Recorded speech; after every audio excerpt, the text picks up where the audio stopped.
la Tierra no puede soportar a más gente con estos niveles de consumo de energía desde casi los 80, los 70 o los 80, ¿no es así? ¿Cuándo se empezó a fastidiar la cosa, de verdad? Pues ahí puede uno ir tratando de desandar lo andado, ¿no? Ir hacia atrás buscando esas bifurcaciones donde a lo mejor tomamos el camino equivocado. Yo creo que en tiempos recientes de un siglo a esta parte, hay sobre todo dos momentos problemáticos, ¿no? Uno es cuando en la salida de la Primera Guerra Mundial fracasan las revoluciones socialistas en Centro Europa. O sea, una vez que ya ha tenido lugar la revolución bolchevique en Rusia, pero aquellos pues están aislados en el este, ha sido, como decía Gramsci, una revolución contra el capital, porque se suponía que aquello no, una revolución socialista pues iba a tener lugar en los países más industrializados, más democratizados, ¿no? En Alemania, en Gran Bretaña, en Francia, no precisamente en Rusia, ¿no?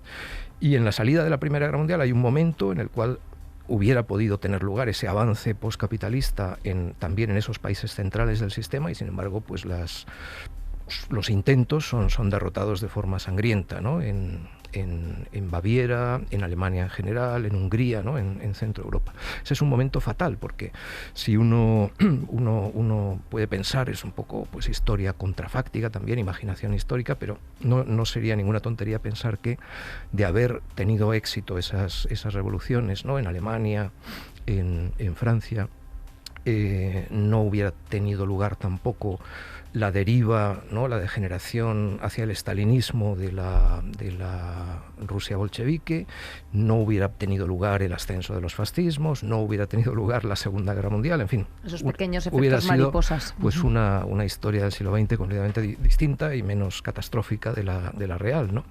Y luego hay otro momento clave, a mi entender también, en los años 70 del siglo XX, porque es entonces cuando están desarrollándose iniciativas y una toma de conciencia ecológica, ¿no? Sobre los límites de los que hablábamos ahora. De 1972 es también la publicación de ese libro clave del siglo XX, que fue Los límites del crecimiento. En esos años parecía que la conciencia también en algunos de los países centrales del sistema estaba dispuesta, ¿no? A la conciencia colectiva, a ese cambio de rumbo que se veía con toda claridad entonces que necesitábamos, ¿no? Y sin embargo, por desgracia, pues esos intentos son derrotados, ¿no? Se puede ver, de hecho, como de manera así simbólica, se puede ver el golpe de Estado que acaba con la Unidad Popular y el gobierno de Salvador Allende en Chile como el acto de salida de esa reorientación, huida hacia adelante neoliberal del capitalismo, que va a afianzarse después, ya a finales de los 70, comienzos de los 80, y ese ha sido, yo creo, pues el momento histórico reciente fatal, donde nos desviamos mucho de del camino que hubiera podido quizás salvarnos. Es llamativo saber que en los 70 ya estábamos hablando del consumo excesivo, ¿no? De recursos de la tierra, y ahora ¿crees que hay un retroceso? No habla solo de un negacionismo que incluso ha ocupado gobiernos, el de Trump, el de Bolsonaro, sino que hablas de varios negacionismos, ¿no? Estamos retrocediendo a niveles institucionales, incluso en la conciencia de la gravedad del problema.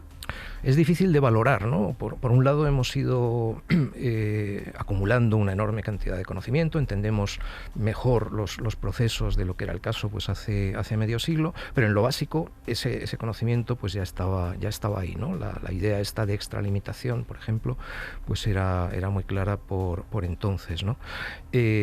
Había seguramente pues más compromiso ecologista, al menos en algunas de las sociedades de las que hablamos, y también quizá pues en una parte al menos de las élites políticas, económicas, pues una conciencia también de que quizá había que cambiar de rumbo, ¿no? En cambio ahora pues tenemos mucho discurso, mucho lo que llama también un investigador sostenible bla, tenemos mucho sostenible bla, mucha propaganda, un ministerio de transición ecológica y reto demográfico, distintas iniciativas internacionales, pero todo eso ha sido muy poco efectivo, ¿no? En fin, no hay más que ver, sin ir más lejos, lo que ha ocurrido con el calentamiento global, ¿no? En 1992 ya se firmó en la cumbre de Río de Janeiro, ya se firmó un convenio de Naciones Unidas sobre calentamiento global, un tratado internacional que se supone hubiera tenido que reconducir la situación. En vez de eso, pues hemos ido sumando COP tras COP, o sea, reuniones internacionales de alto nivel, una tras otra, al mismo tiempo que año tras año pues, seguíamos añadiendo partes por millón de dióxido de carbono a la atmósfera y seguíamos emitiendo metano, en fin. Y además esas reuniones que, never forget, asistía Biden pues en su jet privado, bueno, toda esta gente que iban con 26 coches turbocontaminantes. Pero esa imagen te da la medida, o sea, esa imagen es como la metáfora de todo. Sí, por supuesto, o sea, es absolutamente poético.